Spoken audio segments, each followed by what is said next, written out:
Ladies and gentleman, हम लोग इस लेक्चर में इम्बिबिशन के बारे में आखिरी लेक्चर में बात करने की कोशिश कर रहे थे। इम्बिबिशन क्या होता है? सबसे पहले तो आप ये समझ लीजिए कि imbibition is a special type of diffusion है। ये एक स्पेशल टाइप ऑफ डिफ्यूजन है और जिसका डेफिनेशन ये है कि adsorption of water bye hydrophilic colloidal substances. Hydrophilic colloidal substance के द्वारा एड्सॉर्प्शन जो होता है, एड्सॉर्प्शन ऑफ वाटर जो होता है, उसको हम लोग बोलते हैं इम्बिबिशन। आपको इस बात को अच्छे से समझना होगा कि ये जो एड्सॉर्प्शन होता है ये एक सरफेस फिनोमिनन है। ये जो एड्सॉर्प्शन होता है, adsorption is a surface phenomenon, ये एक सरफेस फिनोमिनन है।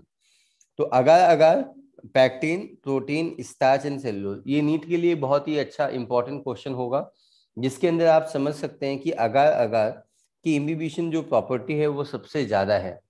अगर अगर की इम्बिबिशन प्रॉपर्टी सबसे ज्यादा है, उसके बाद पैक्टिन की सबसे ज्यादा है, उसके बाद प्रोटीन की ज्यादा है, उसके बाद स्टार्च की ज्यादा है, उसके बाद सेल्यूलोज की ज्यादा है। तो I think this concept is very very clear. Yes sir. तो इसका मैंने एग्जाम्पल दिया था। ये जो आपका दरवाजा होता है, वुडन डोर्स एंड विंडोज, जब भी बरसात आती है, whenever there is a rain, है ना, जब भी बरसात आती है या रेन आता है, तो वुडन डोर्स एंड विंडोज होते हैं, वो सेल्यूलोज से बने होते हैं। आपको तो ये बात अच्छे से पता होना चाहिए कि they are made up of cellulose, है ना, सेल्यूलोज से बने होते हैं। और सेल्यूलोज एक ऐसा स्ट्रक्चर है जो पानी को एड्सॉर्ब करता है एंड एड्सॉर्ब करता है। और एड्सॉर्प्शन एक सरफेस फिनोमिनॉन है बच्चों। सरफेस फिनोमिनॉन है, मतलब ये एड्सॉर्ब करके स्वेल हो जाता है। और इसका जो फ्रेम होता है ना, दरवाजे और विंडो का जो फ्रेम होता है ना, वो स्वेल हो जाता है और उसमें फिर फिट नहीं हो पाता है ना, उसमें वो फिट नहीं हो पाता है। तो I think this concept is very very clear. अब आपको एक बता दूं कि इम्बिबिशन का एप्लीकेशन क्या होता है। पुराने वक्त में एक ऐसा ही एडिशनल प्रॉपर्टी है। Yes sir. देखो, हम ऐसा सपोज करते हैं कि ये सेल वॉल है और ये इम्बिबिशन करने वाला है ना।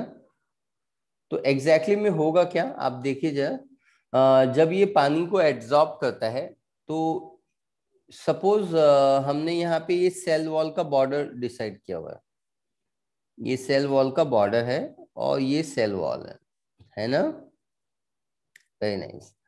अगर मैं बोलता हूं कि ये जो पर्टिकुलर सेल वॉल है, this is nothing but this cell wall, ये सेल वॉल है, और मैं ये आपको बोल रहा हूं कि ये जो सेल वॉल होता है वो सेल्यूलोज से बना होता है। It is also made up of pectin. और ये दोनों ही चीजें पानी को एब्जॉर्ब करेंगे अगर इनको पानी मिलेगा तो पानी आएगा, पानी आएगा, पानी आएगा। लेकिन ये पानी ना अंदर नहीं चला जाएगा। It will not enter in the cytoplasm. ये साइटोप्लाज्म में नहीं चला जाएगा बच्चों। It will not enter in the cytoplasm. ये कहाँ पे रहेगा? ये ये जो सरफेस है, उस सरफेस को ये स्वेल कर देगा। आप देख सकते हैं ये सरफेस अभी स्वेल हो रहा है। आप देख सकते हैं सरफेस जो हो रहा है वो स्वेल हो रहा है। ठीक है, सरफेस जो हो रहा है वो स्वेल हो रहा है। तो सरफेस विल बी स्वोलन। ये जो सरफेस है,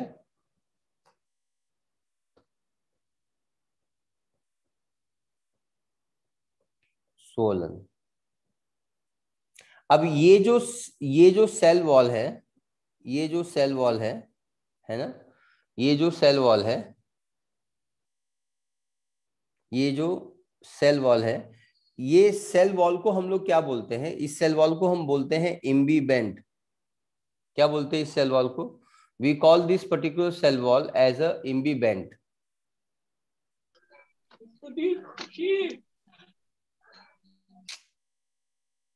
इस सेल वॉल को हम लोग इम्बीबेंट बोलते हैं। Yes sir, imbibant. Yes sir.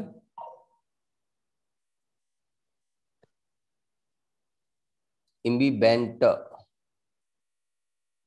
Yes sir, ये सरफेस को हम लोग इम्बी बैंड बोलते हैं। समझ में आ गया आपको? सरफेस को हम इम्बी बैंड बोलते हैं।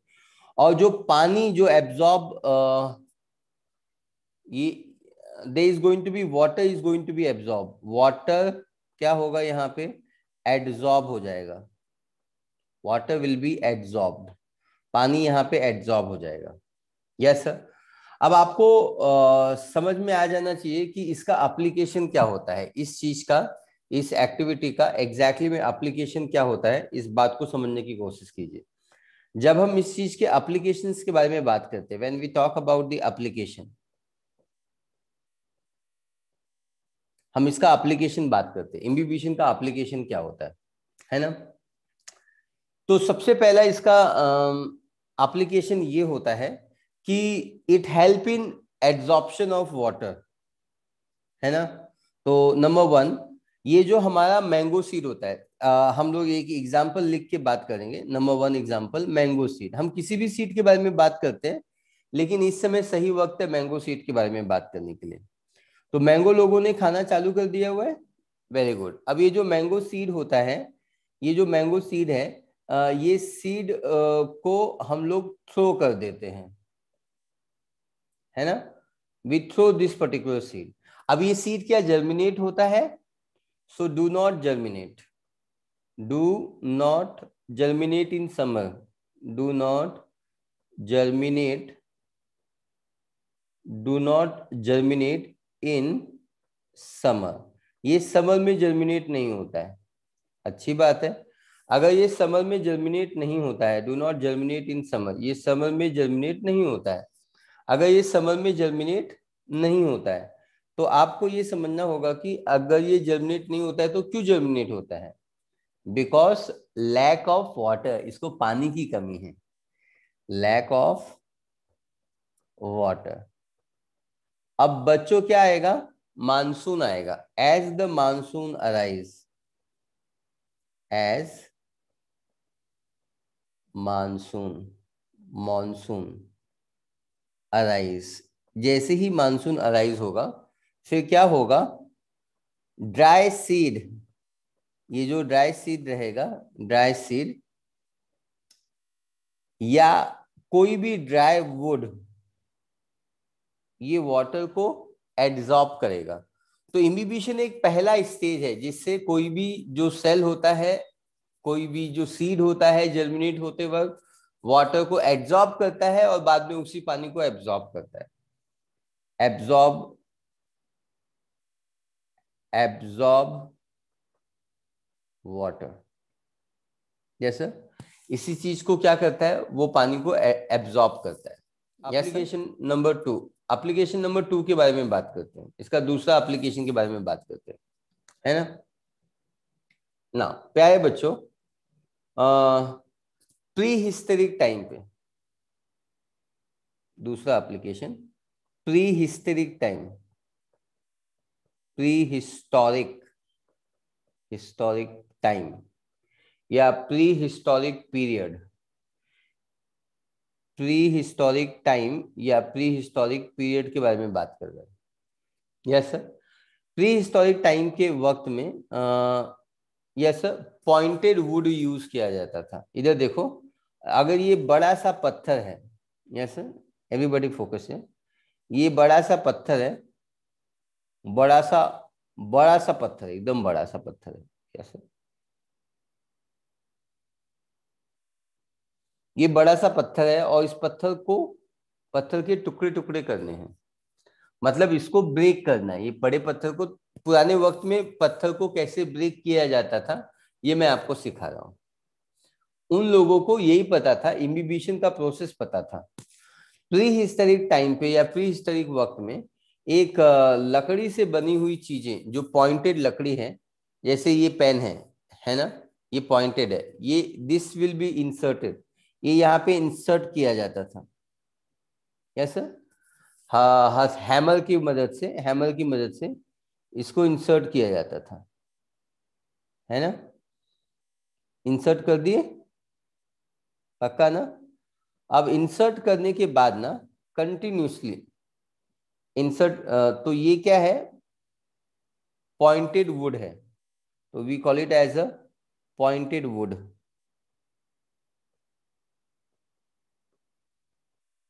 पॉइंटेड वुड, पॉइंटेड वुड है ये। यस, जब हमने इस पॉइंटेड वुड को इंसर्ट किया, तो इंसर्ट करने के बाद हम इस पे वाटर ड्रॉप करते हैं। क्या ड्रॉप करते हैं? पानी ड्रॉप करते हैं। इसके ऊपर हम पानी गिराते हैं। यहाँ पे ये क्या है? Blue colour, it's nothing but the water. क्या ड्रॉप करते हैं? वाटर। कंटिन्यूसली वाटर गिराते रहते हैं। सुबह आगे पानी डाल दिए, शाम आगे पानी डाल दिए, यस आफ्टरनून में आगे पानी डाल दिए। अब जब ये जो वुडन पॉइंटेड वुड है, जब ये वुडन पॉइंटेड वुड है, ये पॉइंटेड जो वुड है, ये जब पानी को एब्जॉर्ब करता है, मतलब ये जब पानी को एब्जॉर्ब करता है, तो इसमें क्या आएगी बच्चों? इसमें क्या आएगी? स्वेलिंग आएगी। Yes sir. सो प्री हिस्टोरिक वक्त में ये कैसे किया जाता था, इसको समझने की कोशिश करते हैं बच्चों, है ना। इसको समझने की कोशिश करते हैं। इसको थोड़ा यहाँ साइड में रख देते हैं। एवरीबडी इंडिया फोकस करो। प्री हिस्टोरिक टाइम में pointed wood, pointed would inserted into the rock, rock के अंदर इंसर्ट किया जाता था। इंसर्टेड, इंसर्टेड इनटू रॉक, वो रॉक के अंदर इंसर्ट किया जाता था। पक्का? और जब वो रॉक के अंदर इंसर्ट किया जाता था, रॉक के अंदर इंसर्ट करने के बाद क्या होता था बच्चों? क्या होता था? इम्बिबिशन अकर, इम्बिबिशन अकर, यहाँ पे फिर इम्बिबिशन होगा बच्चों। और जैसे ही इम्बिबिशन होगा, जैसे ही इम्बिबिशन होना चालू हो जाएगा, as the imbibition, as the imbibition occur, जैसे ही इम्बिबिशन होगा, है ना, तो उसी समय स्वेलिंग आएगी, स्वेलिंग अकर। और जैसे ही बच्चों स्वेलिंग आएगी, ये पत्थर क्या हो जाएगा? ब्रेक हो जाएगा, टुकड़े टुकड़े हो जाएगा। Yes sir. ये जो पत्थर है, ये रॉक है, rock, rock. So wooden swelling occur and the rock will be broken into pieces। तो पुराने वक्त में रॉक को ब्रेक करने के लिए, जो बड़े बड़े पत्थर होते थे उनको ब्रेक करने के लिए इसका इस्तेमाल किया जाता था। उस समय थोड़ी ना मशीन थी, ड्रिल कर दे, नहीं थी उस समय।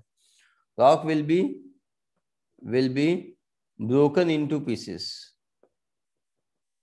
broken into, rock will be broken into pieces। yes they will be broken into pieces में ये ब्रेक कर दिया जाएगा। तो मेरे ख्याल से प्री हिस्टोरिक टाइम है, पॉइंटेड वुड है, इंसर्टेड इनटू रॉक है, इम्बिबिशन अकर है, स्वेलिंग अकर है, rock will be broken into pieces. और ये जो पूरा प्रोसेस है ये आपको समझ में आ गया। I think this part is very very clear to you, है ना। समझ में आया प्री हिस्टोरिक टाइम में इसका एप्लीकेशन? लेडीज एंड जेंटलमैन, हम लोग क्या जा रहे हैं बात करने? We gonna talk about the transpiration. हम लोग ट्रांसपिरेशन के बारे में बात करने वाले हैं।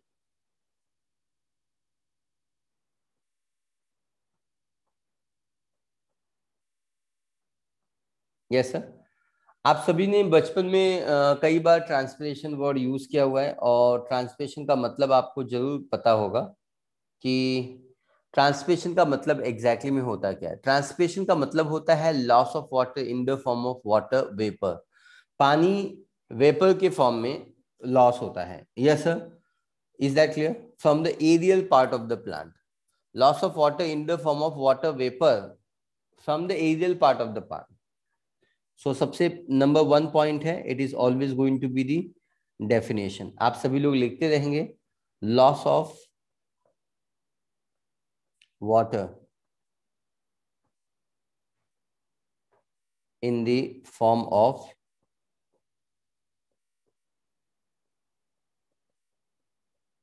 water vapor, in the form of water vapor from aerial part of the plant. Aerial part of plant. Aerial part of a plant. समझ में आ गया। अब आपको ये समझना है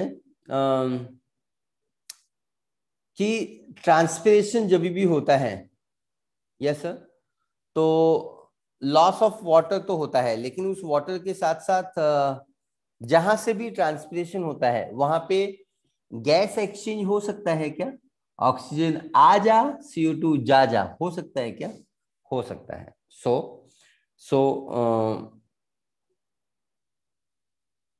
with transpiration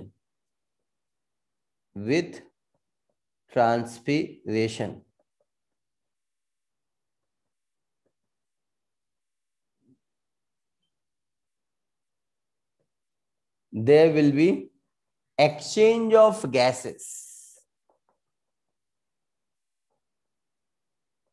Exchange of gases, यहाँ पे एक्सचेंज ऑफ गैसेस भी होंगे, जो कि यू नीड टू अंडरस्टैंड। यहाँ पे एक्सचेंज ऑफ गैसेस भी होगा, जो आपको समझना है। Exchange of gases will occur, ठीक है ना? अब सवाल ये होता है कि टाइप्स ऑफ ट्रांसपिरेशन, ट्रांसपिरेशन कितने टाइप के होते हैं? तो हम लोग यहाँ पे लिखते हैं types of transpiration.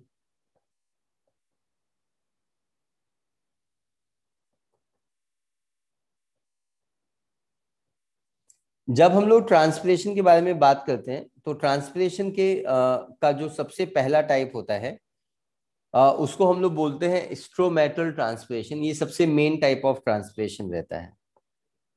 Yes sir, stomatal. आपको मुझे बताना है कि हमने स्ट्रोमा वर्ड कहाँ पढ़ा हुआ है और फिर हमने स्टोमा वर्ड कहाँ पढ़ा हुआ है? यस सर, ये तो खुद स्टोमा है, तो आपको मुझे बताना है कि हमने ये स्टोमा वर्ड कहाँ पढ़ा हुआ है और ये स्टोमा और ये स्ट्रोमा दोनों सेम है क्या? आप इसका जवाब देते जाइए, मैं आगे का पॉइंट बताता हूँ आपको। तो पहला टाइप ऑफ ट्रांसपिरेशन है जिसको हम लोग बोलते हैं स्टोमेटल ट्रांसपिरेशन, जो कि ए टाइप है। Yes sir, then there is going to be there is going to be B type, और बी टाइप को हम लोग बोलते हैं cuticular, cuticular transpiration. Then there is going to be another called lenticular, lenticular, ठीक है? So there will be lenticular transpiration. So ये तीन टाइप के ट्रांसपिरेशन है जो आपको सीखना है। आपको ये अच्छा इससे समझना है कि स्ट्रोमा ये जो वर्ड है ये आपने क्लोरोप्लास्ट में सीखा हुआ है। It is not in chlorophyll, it is in chloroplast.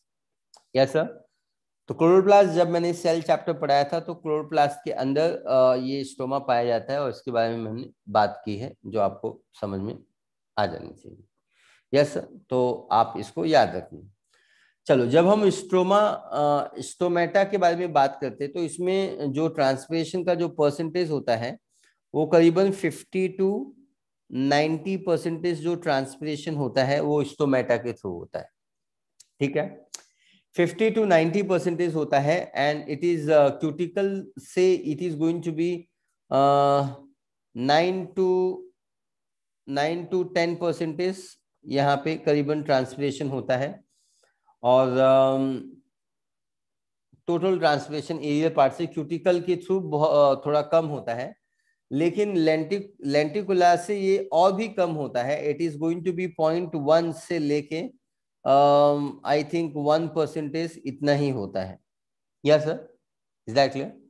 So stomata के थ्रू ट्रांसपिरेशन मैक्सिमम होता है, क्यूटिकुलर के थ्रू सेकंड रैंक पे होता है, और लेंटिकुलर के थ्रू सबसे कम होता है। तो लेंटिसेल्स क्या होता है, लेंटिकुलर क्या होता है, ये एनाटॉमी नाम का जो चैप्टर है यूनिट नंबर 2 में, उसमें हम लोग पढ़ेंगे। यूनिट नंबर 2 में हम लोग ने मॉर्फोलॉजी नाम का चैप्टर है वो आपको पढ़ाया हुआ है, और मॉर्फोलॉजी के बाद एनाटॉमी आता है और फिर एनिमल टिश्यूज आते हैं। We will discuss about them. तो ये स्टोमेटल है, क्यूटिकुलर है, लेंटिकुलर है, ये इसका परसेंटेज है, ये इसका परसेंटेज है, ये इसका परसेंटेज है। Yes sir. So I think this particular part is very clear. अब आपको ये समझना है कि स्टोमेटल जो ट्रांसपिरेशन होता है इट अकर्स थ्रू स्टोमेटा, ये स्टोमेटा के थ्रू होता है। पक्का? तो हमको थोड़ा सा स्टोमेटा के बारे में पढ़ना होगा, कहाँ पे पाया जाता है। तो सभी को मालूम है कि ये लिव्स के सरफेस पे पाया जाता है, ये लिव्स के सरफेस पे पाया जाता है। और जो यंग स्टेम होते हैं, यंग स्टेम आपको पता है, यंग स्टेम पे भी ये पाया जाता है। क्यूटिकुलर ट्रांसपिरेशन जो होता है वो क्यूटिकल के थ्रू होता है। बायोमोलिक्यूल्स में पढ़ाया हुआ था, क्यूटिकल के थ्रू होता है। ये क्यूटीन नाम का जो वैक्स होता है उसके थ्रू होता है, क्यूटीन नाम का जो वैक्स होता है उसके थ्रू होता है। और ये जो वैक्स होता है ये एपिडर्मिस में पाया जाता है। कहाँ पाया जाता है? Epidermis. Yes sir. Epidermis part of epidermis में ये पाया जाता है, इतना आप समझ लीजिए। है ना, सबसे बाहर का जो लेयर होता है वहां पे ये पाया जाता है, क्यूटिकल। Yes sir. देन हम लोग लेंटी सेल्स के बारे में बात करते हैं। तो कहाँ पे बात करें, पीछे बात कर लेते हैं यहाँ पे। जब हम लेंटी सेल्स के बारे में बात करते हैं, लेंटिकुलार का मतलब ये होता है it going to involve the lenticel. अब बच्चों को लगता है कि ये सेल है, लेकिन यहाँ पे स्पेलिंग चेक कीजिए, ये CESS नहीं है, it is a lenticel. ये लेंटी सेल है। Yes sir. तो लेंटिकुलर ट्रांसपिरेशन है, ये लेंटी सेल है, जो आपको समझ में आ जाना चाहिए। ठीक है। तो लेंटी सेल होता क्या है, ये सबसे पहला सवाल है।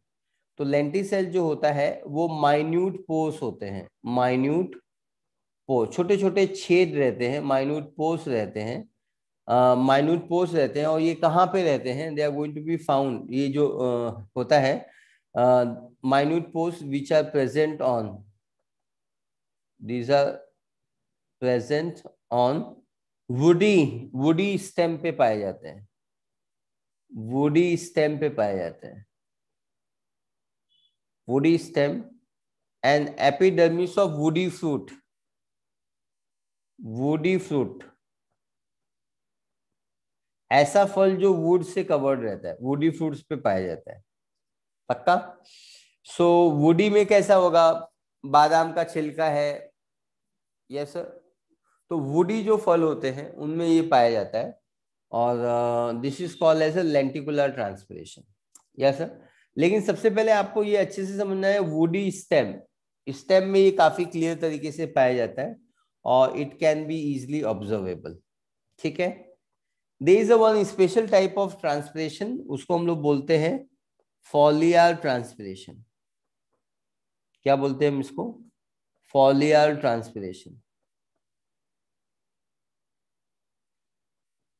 जब हम लोग फॉलियार ट्रांसपिरेशन के बारे में बात करते हैं, फॉलियार ट्रांसपिरेशन, तो फॉलियार वर्ड जब भी बायोलॉजी में आएगा, फॉलियार वर्ड जब भी बायोलॉजी में आएगा तो इसका मतलब क्या कहलाएगा? पढ़ा है मैंने, इसका मतलब लीफ कहलाएगा। इसका मतलब क्या होगा? लीव्स होगा। सो फॉलियार ट्रांसपिरेशन का मतलब होता है it is the transpiration which is occurring through the leaf, through the surface of leaf, जिसमें स्टोमेटा भी आ जाएगा, क्योंकि स्टोमेटा भी लीफ के सरफेस पे प्रेजेंट है, और क्यूटिकल भी आ जाएगा। So total transpiration,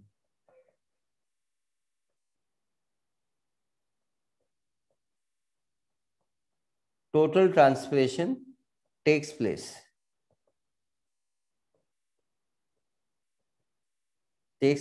through surface of leaves, surface of leaves, surface of leaves। और ये जो सरफेस ऑफ लिव्स है इसमें आ जाता है stomatal and cuticular, stomatal and cuticular, stomatal and cuticular translation इसके अंदर आ जाता है। तो I think this particular part is very very clear. अब यहाँ पे जो आई थिंक ये पार्ट क्लियर है, आपको सभी को समझ में आया है। एक बार मैं रिपीट कर देता हूँ आपके लिए। ट्रांसलेशन का डेफिनेशन है वेपर के फॉर्म में। वेपर वर्ड बड़ा ही की वर्ड है इसके लिए, इस टॉपिक के लिए, तो आप वेपर वर्ड को अंडरलाइन कर लीजिए। देन यहाँ पे एक्सचेंज ऑफ गैसेस भी हो सकते हैं। स्टोमेटल, क्यूटिकुलर एंड लेंटिकुलर, ये 3 मोड ऑफ ट्रांसलेशन है। नीट पूछेगा मैक्सिमम कौन है, मिनिमम कौन है, इंटरमीडिएट कौन है, किसमें वैक्स इन्वॉल्व होता है, किसमें स्टोमेटा इन्वॉल्व होता है। Then NEET can also ask question कि ये जो लेंटी सेल्स होता है वो एग्जैक्टली में कहाँ पाया जाता है। Woody stem and woody fruit. फॉलियल क्या होता है जिसमें दोनों होते हैं, स्टोमेटा और क्यूटिकल दोनों होते हैं। तो I think this part is clear. अब हम लोग क्या जा रहे हैं बात करने, we gonna talk about the structure of the cuticle, sorry stomata. आपको मालूम है कि स्टोमेटो ट्रांसपिरेशन सबसे ज्यादा ट्रांसपिरेशन मैक्सिमम परसेंटेज है। तो we gonna talk about the structure of the stomata.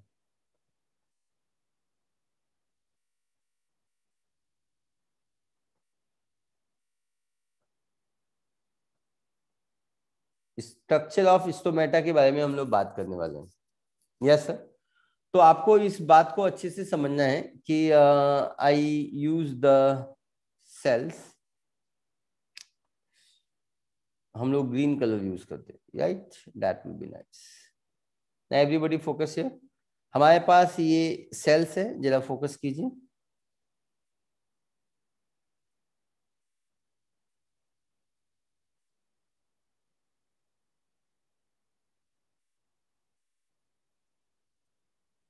है ना? तो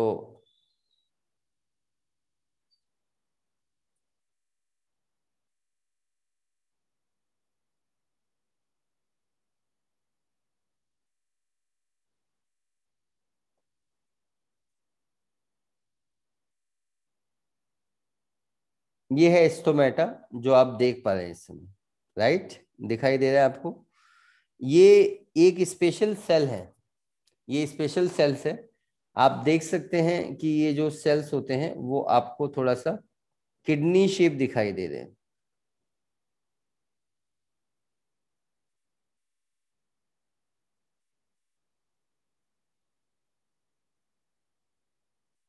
है ना? दे लुक किडनी शेप, ये किडनी शेप दिखाई दे रहे हैं।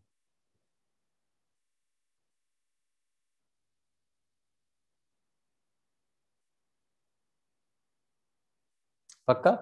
अब ये जो स्टोमेटल सेल्स होते हैं ना, ये जो सेल्स है, ये स्पेशल सेल्स है। इस सेल्स को हम लोग हमेशा नाम बोलते हैं guard cell, we call it as a guard cell.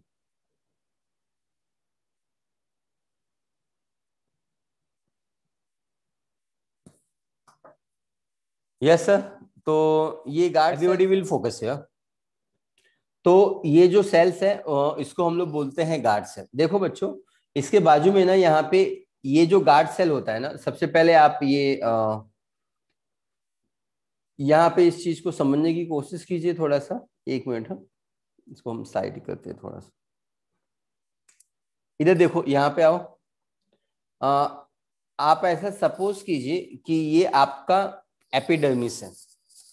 Epidermis क्या होता है? इधर देखो, नहीं, लिख के बताना पड़ेगा, इधर आओ।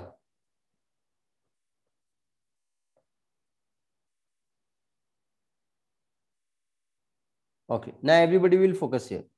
अगर आपके पास लीफ सेल है, लीफ है, लीफ है ना, तो आपके लीफ का जो सरफेस है, लीफ का जो सरफेस है, इस पे जो लेयर ऑफ सेल्स है उसको हम लोग बोलते हैं epidermis. We call it as epidermis. Surface है, यस सर। तो there is a leaf, leaf के सरफेस पे एपिडर्मिस है ना।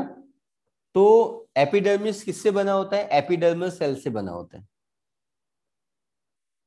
एपिडर्मल सेल्स, है ना बच्चों, एपिडर्मल सेल से बना होता है। हम जरा सपोज करते हैं कि ये एपिडर्मल सेल्स है, जरा यहां देखिए, ये एक एपिडर्मल सेल्स है, ये दूसरा एपिडर्मल सेल्स है, और ये तीसरा एपिडर्मल सेल्स, ये दूसरा एपिडर्मल सेल्स है, ये तीसरा एपिडर्मल सेल्स, है ना। अब इसमें से जो कुछ कुछ एपिडर्मल सेल्स हैं वो अपने आप को मॉडिफाई कर लेते हैं, या तो वो किडनी शेप बना लेते हैं, या तो वो डंबल शेप बन जाते हैं। अब ये भी एपिडर्मल सेल्स हैं, है ना। तो सबसे पहले समझ लीजिए, ये जो स्ट्रक्चर है ये आपका स्टोमेटा है ना बच्चों, ये स्टोमेटा है। पहली चीज समझ में आ जानी चाहिए कि ये स्टोमेटा है। अब ये जो स्टोमेटा होता है ये क्या होता है? इसको हम स्टोमेटा एपरेटस बोलते हैं, एपरेटस।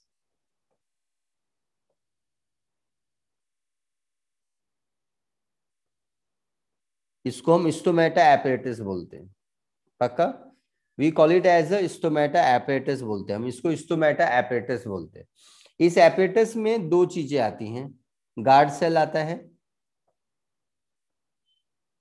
गार्ड, बॉडी गार्ड आपने नाम सुना होगा, गार्ड सेल, ये गार्ड करता है, किसको गार्ड करता है भाई? स्टोमा को गार्ड करता है।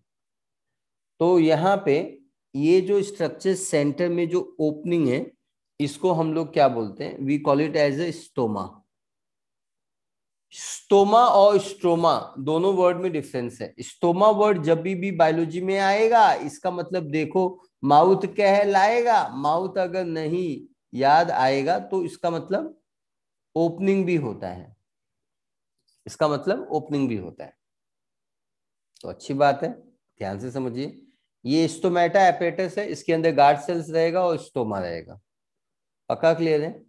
अब आपको ये समझना है कि ये जो गार्ड सेल्स रहते हैं, ये जो गार्ड सेल्स रहते हैं, ये गार्ड सेल्स, ओए, ये गार्ड सेल्स दो टाइप के होते हैं। कितने टाइप के होते हैं? They're of two type. या तो वो किडनी शेप रहेगा, या तो वो डंबल शेप रहेगा।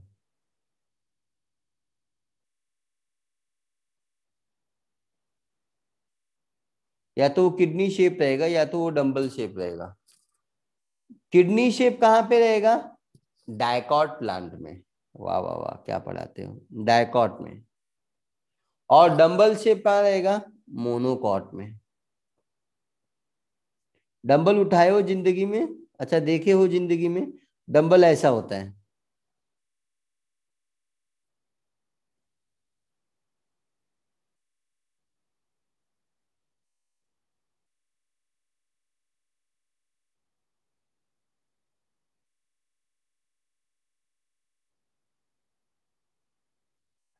ना।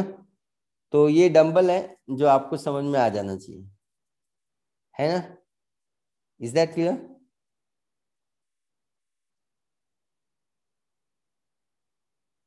ठीक है, this is a dumbbell shape.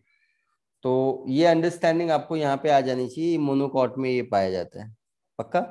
Dicot में तो किडनी शेप होता है, तो ये मैंने ऊपर आपको ड्रॉ करके एक्सप्लेन किया ही हुआ है ना, पक्का। Very good. अब जरा समझने की कोशिश कीजिए कि ये जो स्ट्रक्चर होता है, ये जो स्ट्रक्चर होता है इसके ऊपर ना बहुत सारे ना फाइबर्स होते हैं। इधर देखिए, 1 2 3 4 5 6 7, there are so many fibers are going to be present. Yes sir, so many fibers are going to be present, और ये रेडियली प्रेजेंट होते हैं। तो these fibers are going to be called as a radial fibers. ये fibres होते हैं ना, रेशे रेशे होते हैं ना, धागे, और ये सेल्यूलोज के होते हैं। किससे बने होते हैं? सेल्यूलोज के धागे होते हैं। ऐसा, ये सेल्यूलोज के धागों को हम लोग क्या बोलते हैं? माइक्रोफाइब्रिल्स बोलते हैं। तो चलो नाम लिख देते हैं, we call this structure, we call this structure as a microfibrils. Microfibrils cellulose से बना होता है ना? Yes sir. इसके चारों ओर there is going to be cells, इसके चारों ओर ना सेल्स प्रेजेंट होते हैं। यहाँ पे इधर देखिए, यहाँ पे सेल्स प्रेजेंट है, यहाँ पे सेल्स प्रेजेंट है, there is going to be cells are going to be present. ये स्पेशल टाइप ऑफ सेल्स होते हैं जो यहाँ पे प्रेजेंट होते हैं। आपको सीखना होगा कि इन सेल्स को हम लोग क्या बोलते हैं, we call it as a subsidiary cell. क्या बोलते हैं हम इसको?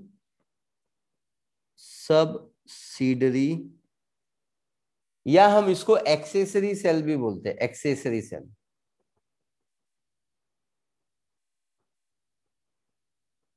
Accessory cell, yes sir. ये पोटेशियम स्टोर करता है। क्या करता है? पोटेशियम स्टोर करता है। Yes sir. तो ये था डायग्राम जो मैंने आपको अभी एक्सप्लेन किया, है ना? है ना? ये we go ladies and gentleman, I just repeat once for you. सबसे पहले आपको समझ में आना होगा कि लीफ होता है, उसकी सरफेस पे एपिडर्मस सेल्स होते हैं, और एक एपिडर्मिस जो होता है वो एपिडर्मस सेल से बना होता है। ये जो गार्ड सेल है, ये गार्ड सेल, इसको गार्ड क्यों बोलते हैं? क्योंकि ये जो ओपनिंग है ना उसको गार्ड करता है ना? देखो ये किडनी शेप है ना? ये किडनी शेप है, ये बंद भी हो सकता है, ये क्लोज भी हो सकता है, ये बंद भी हो सकता है, ये क्लोज भी हो सकता है। तो ये गार्ड करता है, और इसलिए हम इसको गार्ड सेल बोलते हैं। गार्ड सेल, इसका नाम इसका काम बताता। ये इस ओपनिंग को, जिसको हम स्टोमा बोलते हैं या माउथ बोलते हैं या ओपनिंग बोलते हैं, इसको ये गार्ड करता है, इसलिए हम इसको गार्ड सेल बोलते हैं। डन। आपको ये समझ में आना चाहिए कि इसके ऊपर, ये गार्ड सेल के ऊपर रेडियली फाइबर, रेडियली का मतलब होता है रेडियस वाइज। रेडियस कैसे होता है? ऐसे होता है ना? तो रेडियल फाइबर्स होते हैं, माइक्रोफाइब्रिल्स होते हैं, सेल्यूलोज से बना होता है।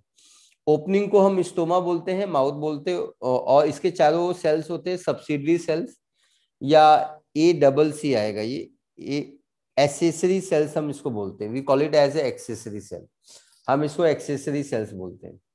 सो I think this concept is very very clear, और मैंने आपको बता दिया हुआ है। मैं क्या करता हूँ, मैं गार्ड सेल की कुछ प्रॉपर्टीज होती हैं, उस प्रॉपर्टीज के बारे में हम बात करते हैं। Yes sir. सबसे पहली प्रॉपर्टी ये होती है कि इसका जो अंदर का जो लेयर होता है वो थोड़ा सा मोटा ताजा होता है। मोटा होता है मतलब ये थिक होता है, always going to be thick, always going to be thick.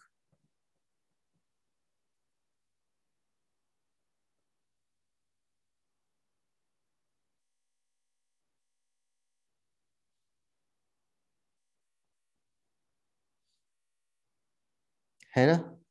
हमेशा ये थिक रहता है, पक्का? सो चलो हम नेक्स्ट पेज पे गार्ड सेल की प्रॉपर्टी है, वो प्रॉपर्टीज को डिस्क्राइब कर देते हैं। रेडियल फाइबर का क्या काम होगा, स्टोमा एक्सेसरी सेल्स का क्या काम होगा, वो सारी बातें हम लोग कर लेते हैं पॉइंट वाइज। Yes sir. चलो, so number 1 point about the guard cell, हम लोग गार्ड सेल के बारे में पढ़ने जा रहे हैं। नंबर 1 पॉइंट, ये जो गार्ड सेल्स होते हैं, गार्ड सेल्स, गार्ड सेल्स, ये मोनोकॉट में, मोनोकॉट जो प्लांट होते हैं, मोनोकॉट, उनमें ये डंबल शेप होता है। एंड इन केस ऑफ ये डायकॉट में, they are going to be kidney, kidney shape, kidney shape पाए जाते हैं। Number 1 point. नंबर 2 पॉइंट, आधा चांद होता है, क्रिसेंट शेप ओपनिंग है। इन बिटवीन मतलब दो गार्ड सेल के बीच में क्रिसेंट मतलब चांद जैसा शेप है। In between, in between guard cell, crescent, crescent, crescent shape, crescent shape stoma present. Crescent shape stoma present है, यहाँ पे क्रिसेंट शेप स्टोमा प्रेजेंट है, ये आपको समझ में आनी चाहिए। गार्ड सेल के पास क्यूटिकल नहीं रहता है, क्यूटिकल एब्सेंट, क्यूटिकल, क्यूटिकल मालूम है ना, वो वैक्सी कोटिंग क्यूटिन से जो बनी होती है वो एब्सेंट रहता है। नंबर 4, गार्ड सेल का जो आउटर वॉल होता है, गार्ड सेल का जो आउटर वॉल होता है, आउटर वॉल, वो इलास्टिक होता है एंड थिन होता है। It is going to be thin and elastic, it is going to be thin and elastic, very good. लेकिन इसका जो इनर वॉल होता है, इनर वॉल जो होता है, ये आउटर वॉल है, इनर वॉल है, it is going to be inelastic, और वो मोटा भी रहेगा। जो मैंने अभी ड्रॉ करके यहाँ पे बताया था आपको, यू कैन सी, मैंने ये अंदर का जो वॉल है वो मोटा ड्रॉ किया हुआ है ना, और ये चांद जैसा ओपनिंग है, that is stoma. Now focus here, inner wall is always going to be thick and it is going to be elastic, ये इलास्टिक रहता है। Yes sir. Number 5, guard cell के अंदर क्लोरोप्लास्ट प्रेजेंट होता है। क्लोरोप्लास्ट मतलब वो फोटोसिंथेसिस परफॉर्म कर सकता है। Yes sir, I think this part is very clear, है ना। गार्ड सेल, एक मिनट, हाँ, गार्ड सेल के सरफेस पे, नंबर 6 पॉइंट, गार्ड सेल के सरफेस पे रेडियली ओरिएंटेड माइक्रोफाइब्रिल्स होते हैं जो सेल्यूलोज से बने होते हैं, है ना। Yes sir, cell wall of guard cell, cell wall of guard cell covered by cellulosic microfibril, बहुत ही इंपॉर्टेंट है। नो नीट 2019 में माइक्रोफाइब्रिल पे क्वेश्चन पूछा गया था कि ऐसा कौन सा स्ट्रक्चर है गार्ड सेल का जो ओपनिंग में मदद करता है स्टोमेटा के, या ओपनिंग और क्लोजिंग में मदद करता है। तो इसका बहुत ही ज्यादा सिग्निफिकेंट है। Cell wall of guard sales,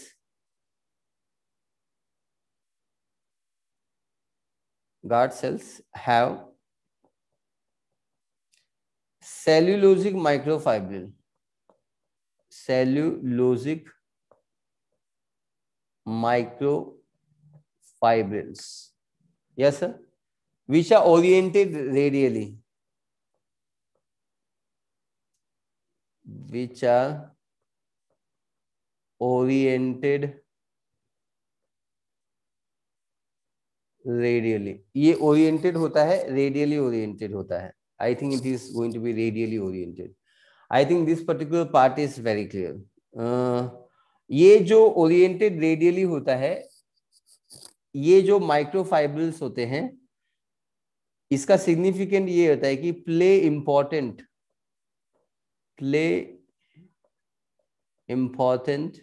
role in opening and closing of the stomata, important role in opening and closing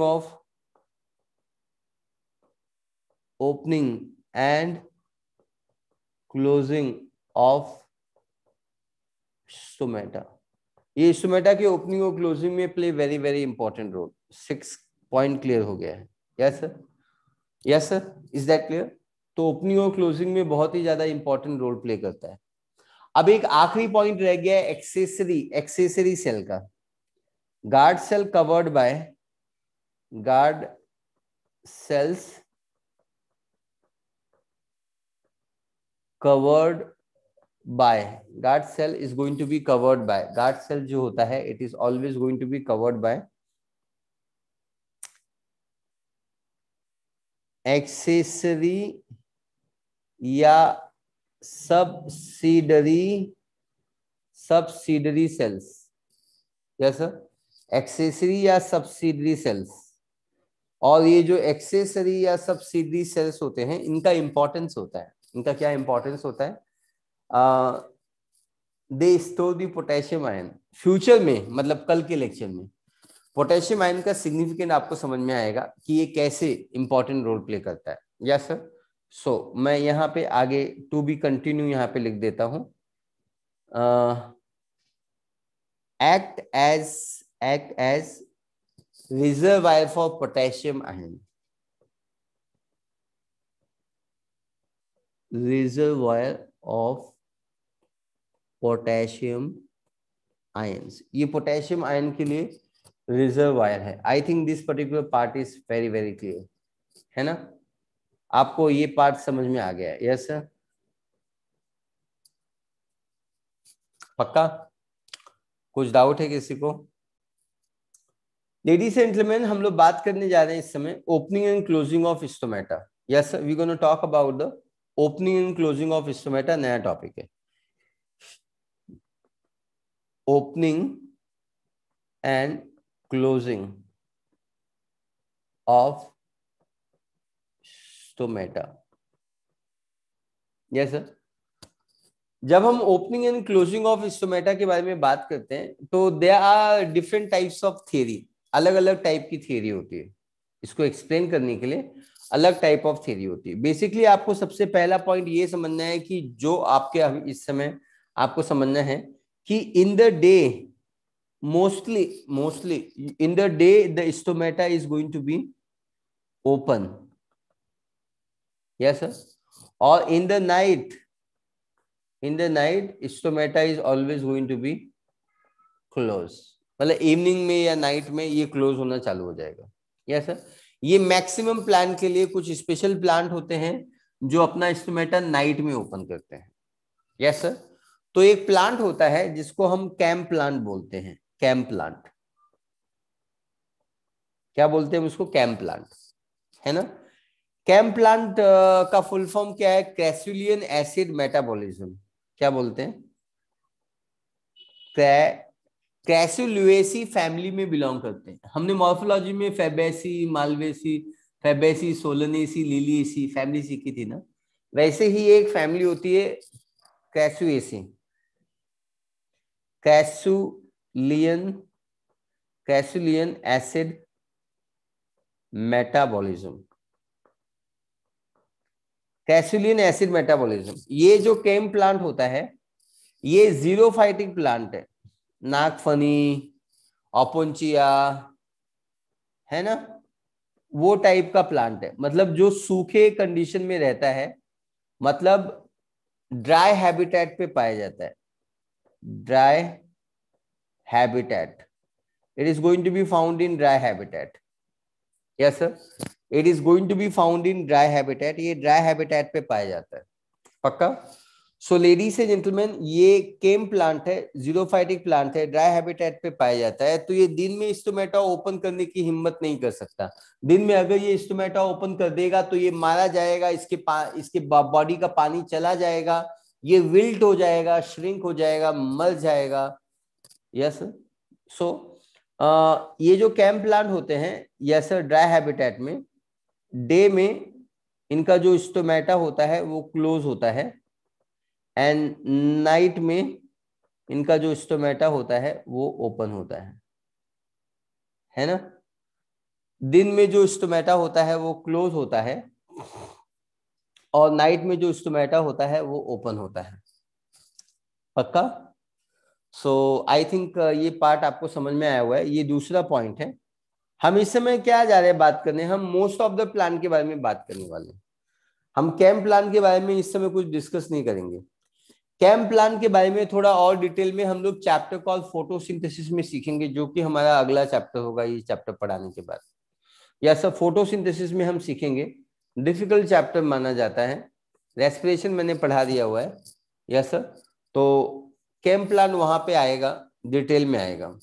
फिलहाल आपको ये सीखना है कि CAM plant crassulacean acid metabolism plant है. इसमें बहुत सारा एसिड बनता है. अच्छा हाँ, एक आपके लिए फायदे वाली चीज बता देता हूँ. क्रैसुलियन एसिड मेटाबॉलिज्म का एक एग्जाम्पल है जो आपको वाकिफ होना होगा.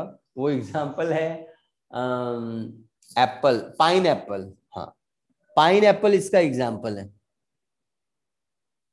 है ना. तो पाइन एप्पल ना अपना स्टोमेटा नाइट में ओपन रखता है, इसीलिए उसमें बहुत सारा एसिड जमा होता है.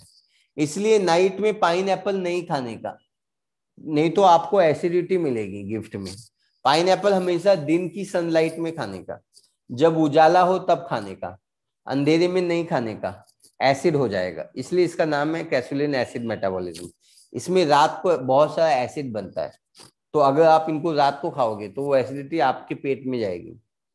दिन में खाओगे तो ये दिन में फोटोसिंथेसिस करते हैं, क्योंकि दिन में इनका स्टोमेटा ओपन रहता है, दिन में इनका स्टोमेटा बंद रहता है, तो ये स्वीट रहेगा, रात को एसिडिटी रहेगी। ठीक है, तो आप इनको डे में ही खाने का। आई थिंक ये पार्ट क्लियर हो गया है। हम आगे बढ़ते हैं नंबर 3 पॉइंट के बारे में। कैसा? जैसा कि मैंने आपको बताया कि जब दिन होगा, इधर देखो, जब दिन होगा तो फोटोसिंथेसिस होगा, क्योंकि दिन में तो लाइट आती है। जब दिन होगा तो लाइट होगा, जब लाइट होगा तो फोटोसिंथेसिस होगा, और जब फोटोसिंथेसिस होगा, जब दिन होगा तो लाइट होगा, जब लाइट होगा तो फोटोसिंथेसिस होगा, और जब फोटोसिंथेसिस होगा तो फिर क्या बनेगा, क्या बनेगा, क्या बनेगा बताओ ना? ग्लूकोज बनेगा, ग्लूकोज बनेगा, ग्लूकोज। जब भी लाइट देखो आता है, फोटोसिंथेसिस ये कर जाता है, लाइट एनर्जी को ये केमिकल एनर्जी में कन्वर्ट कर जाता है, so there will be glucose. जैसा कि मैंने आपको बताया, ग्लूकोज एक सोल्यूट है कि नहीं है? एग्री करते हो? एग्री करते हो कि नहीं? जैसे ही दिन होगा, लाइट आएगी, फोटोसिंथेसिस होगा, ग्लूकोज बनेगा, मतलब सोल्यूट बढ़ेगा। Yes sir. अगर सोल्यूट बढ़ेगा तो कौन सा प्रेशर बढ़ेगा गार्ड सेल के अंदर? ये सब कुछ हम लोग गार्ड सेल के अंदर बता रहे हैं। हाँ, इन गार्ड सेल कौन सा प्रेशर बढ़ेगा? जल्दी जवाब दो। इन गार्ड सेल अगर सोल्यूट बढ़ेगा तो कौन सा प्रेशर बढ़ेगा? मेरे ख्याल से ऑस्मोटिक प्रेशर बढ़ेगा, और उसका रिजल्ट क्या होगा ये भी बताइए मुझे। So in guard cell osmotic pressure, osmotic pressure will rise, osmotic pressure will rise. कैसा? ऑस्मोटिक प्रेशर बढ़ेगा। अच्छा, कुछ सुना है क्या? दिन होगा, लाइट होगा, फोटोसिंथेसिस होगा, ग्लूकोज होगा, गार्ड सेल में होगा, ऑस्मोटिक प्रेशर बढ़ जाएगा।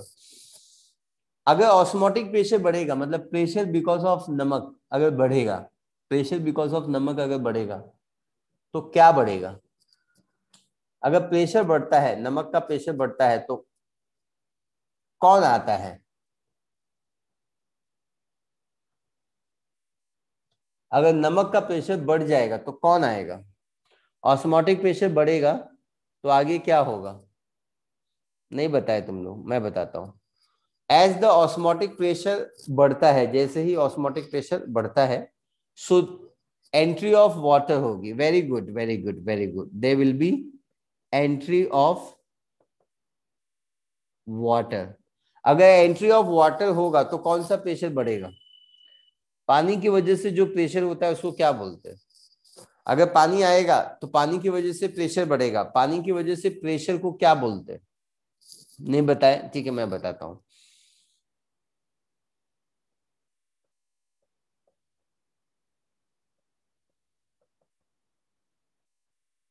Turgor pressure. Yes, turgor pressure बढ़ेगा। क्या पढ़ाता हूं मैं, बच्चे फटाफट जवाब दे रहे। ऑस्मोटिक प्रेशर राइज होगा तो एंट्री ऑफ वाटर होगा, टर्गर प्रेशर बढ़ेगा, है ना? तो अगर प्रेशर बढ़ेगा तो ये इसमें एंडो ऑस्मोसिस होगा या एक्सो ऑस्मोसिस होगा?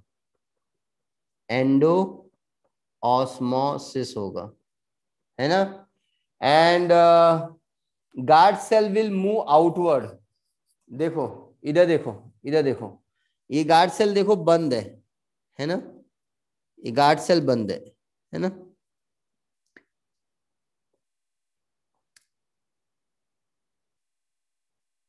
ये गार्ड सेल ना बंद है इस समय, है ना? है ना? पक्का? और जब इस गार्ड सेल के अंदर पानी आएगा, पानी आएगा तो इसका टीपी बढ़ेगा, है ना? अगर टर्गर प्रेशर बढ़ेगा तो एंडो ऑस्मोसिस होगा, एंडो ऑस्मोसिस होगा। और टर्गर प्रेशर बढ़ेगा तो ये जो वॉल है ना, ये जो वॉल है और यहाँ पे रेडिएटिंग फाइबर्स है, याद है ना, रेडिएटिंग फाइबर्स है ना, ये बाहर की तरफ खींच लेगा इसको, क्या करेगा, तो outer wall will move outward. देखो मैं लिखता हूं यहाँ पे, outer wall will move outward, outer wall of guard cell will move outward, ये आउटवर्ड डायरेक्शन में मूव करेगा, समझ में आया आपको, it will move in the outward direction. और जब ये आउटवर्ड डायरेक्शन में मूव करेगा, जब ये आउटवर्ड डायरेक्शन में मूव करेगा, जब ये आउटवर्ड डायरेक्शन में मूव करेगा, तो एग्जैक्टली क्या होगा, समझने की कोशिश कीजिए। जब ये आउटवर्ड डायरेक्शन में मूव करेगा तो एग्जैक्टली क्या होगा, समझने की कोशिश कीजिए। Stomata will open, stomata will open, yes. I think आपको ये समझ में आया। यस, स्टोमेटा क्या हो जाएगा, ओपन हो जाएगा। एक बार मैं फिर से रिपीट कर देता हूं, और ये जो स्टोमेटा का डायग्राम है, अब ये नीचे होके ऐसा हो जाएगा।